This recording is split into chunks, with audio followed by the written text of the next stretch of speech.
ये सारा संसार जिसके भीतर जाती है, जिससे निकलती है, वह तत्व ही परमात्मा तत्व है। वैज्ञानिक कहते हैं ब्लैक होल। पता नहीं ये ब्लैक होल क्या है, कितनी गहरी है, किसी को नहीं पता, मगर इस ब्लैक होल के भीतर सब कुछ चली जाती है और कहां जाती है ये भी नहीं पता। कहते हैं ऐसे हजारों करोड़ों ब्लैक होल से प्रकृति में है।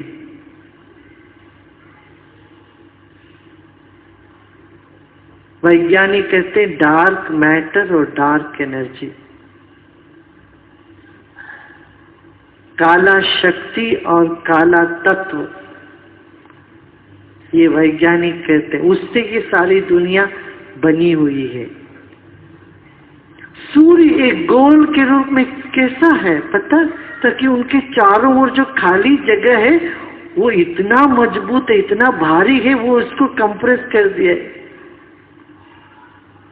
उसके भार की वजह से सूर्य गोल गोल दिखता है।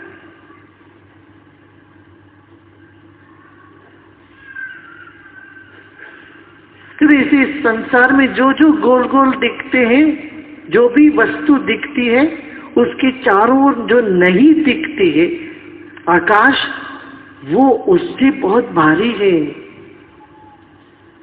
उससे घनिष्ठ है। सूर्य से 1000 गुना ज्यादा शक्ति है उसके चारों ओर जो खाली जगह है, आकाश है, उसमें, उसी को इन लोगों ने डार्क मैटर कहा। काला तत्व वो इतना ज्यादा पावरफुल है, इतना ज्यादा शक्तिशाली है, उस सूर्य को 1 मिनट में खा सकता है। सो जो दिखती नहीं है वो ज्यादा पावरफुल है, मजबूत है।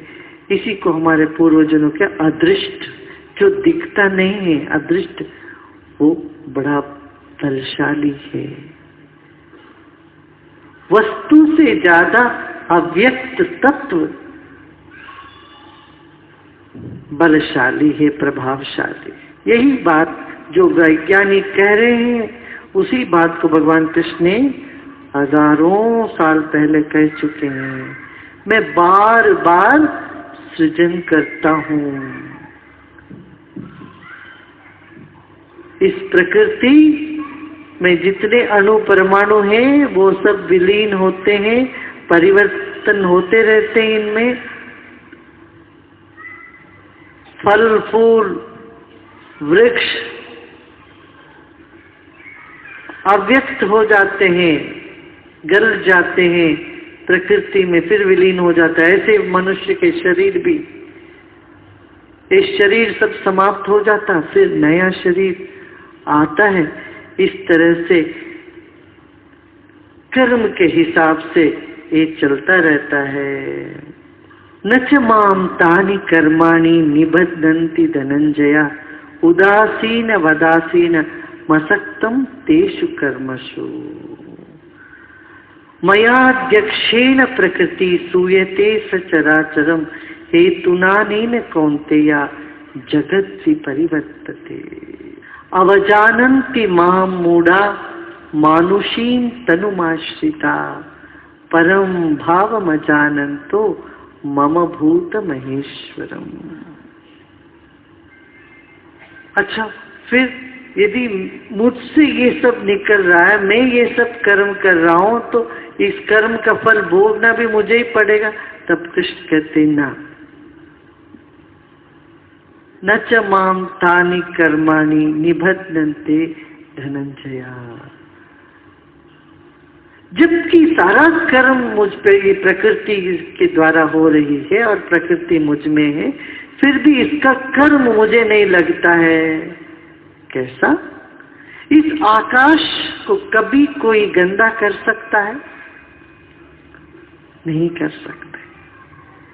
पृथ्वी को गंदा कर सकते हो, जल को मैं प्रदूषित कर सकते हो, अग्नि को प्रदूषित कर सकते हो, वायु को कर सकते हो, आकाश को कर सको क्या?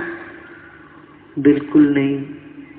हवा गंदी होगी यहाँ, मगर एक बार फैन लगाओ, हवा निकल जाए, वो गंदी हवा निकल जाए, फिर आकाश तो वैसे के वैसे शुद्ध रहता है।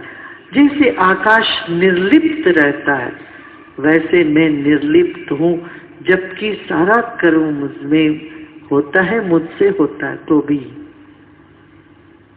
मुझे वो कर्म मुझे बांधेगा नहीं किसी भी तरह से। इसीलिए ज्ञानी जब कर्म करता है, वो कर्म उसको लगता नहीं है, उसका दोष नहीं लगता।